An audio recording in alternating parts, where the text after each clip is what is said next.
Short Slide 477.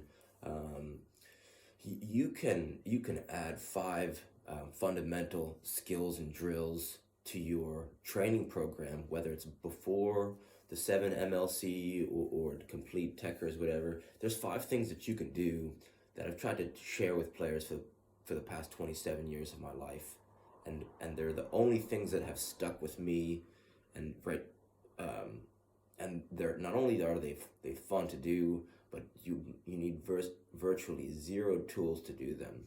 So the first fundamental skill and drill, if you're interested in learning um, these five things, the first thing is actually breathing. And breathing is super important because most people, if you tell them to take a deep breath, they'll go like this. They'll go right. Their shoulders will come up, and and the reason why might not be the best is because when your shoulders go up when you breathe, it takes energy to do that. So this woman, Dr. Vranich, Vranich, was claiming that if you breathe with your belly, you're going to use less energy and you're going to improve your stamina and endurance. So if you have the ability to just go like this, you could argue in just a few minutes, you can change the way you breathe and then change the trajectory of your playing and training. And I think this is super important in high pressure situations on and off the field. So that's something that you might want to consider learning and checking out her video. That's Dr. Vranich, Vranich. The second thing, if you've never heard of an RMT rope, it's basically like I've been calling it a soccer gym. It's like if you spend money or you invest in a rope that's for $10. It's just a soft piece of rope as long as you are tall, from your local hardware store or they sell them online. What it does is you start to swing it, and as you swing it, you could use a jump rope, right? You could use a jump rope. You could use just some string you have lying around the house. You could literally use almost anything. And why it's important for soccer players is because as you learn to start to swing the rope and breathe, it's going to help with your explosiveness. It's going to help with your balance, your timing, rhythm, weight transfer. I noticed when I started using the rope, my juggling improved, which improved my ball striking, which improved my finishing. It's like, in my mind, as you start to use an RMT rope, all your athletic traits on the field improve because it helps your hands. It helps develop a deeper connection between your hands and your feet.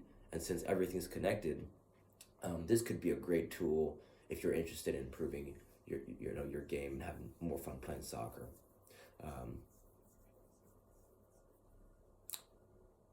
The third thing, if you're not already using it, can you make a kick trainer, or can you invest in a kick trainer? They're about 20. My favorite is $24 on Amazon, right? It's called the SKLZ Solo Kick Trainer, and the reason why it's important is because you could cram months of training into days or weeks, because since it's a ball and a rope, it's not just a children's plaything. It's why it's dangerous is because it's hyper portable, which means you don't have to wait for a training partner. You don't have to go somewhere where there's a big wall. You don't need to carry with you a rebounder. And for all those reasons, I just think it's one of the best skills development tools for soccer players that's ever been invented, because in a 15-minute walking around your block, if you get 60 touches in 60 seconds, that's close to 1,200 touches that you can get effortlessly. So, in a soccer game, you'd be hard pressed to get 200 touches. If you can get 1,500 touches in 15 minutes, that really shows you the power of just a ball and a rope. And you can make one at home with a size 1 ball or even a tennis ball, and some rope as long as your ankle to your hip bone, and some duct tape. So that's something that I'd definitely invest some time looking into.